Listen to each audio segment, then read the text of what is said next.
Tänasel valitsusel möödub 3. märtsil täpselt 100 päeva ametisse astumisest. See on olnud töine aeg, see on olnud väljakutsete aeg ja ma alustan kõigepealt tänuga. Tänuga 3 fraktsioonile, nii Sotsiaaldemokraatlikule erakonnale, Isamaa Res Publica Liidule kui ka Keskerakonna fraktsioonile Riigikogus ja tänuga kõikidele nendele 15 valitsuse liikmele. Nende 100 päeva jooksul on tehtud palju, aga ma tooksin välja järgnevad.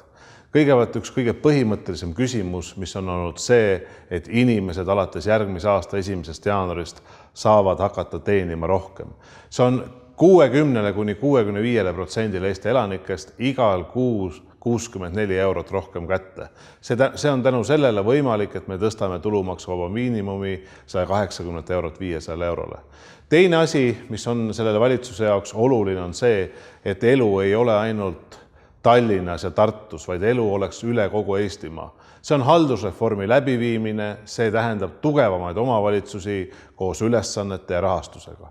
Mul on väga hea meel, et selle valitsuse ajal me suudame murda ka ühe märgilise tõkke. Ja see märgiline tõkke on see, et ülalinn ja alllinn ei ole teinud koostööd. Nad saavad teha koostööd ja selle parimaks näiteks on see, et järgneval 2 aastal, 2018-2019, me teeme korda Tallinna linnahalli ja Eestisse rajatakse rahvusvaheline konverents- ja turismikeskus.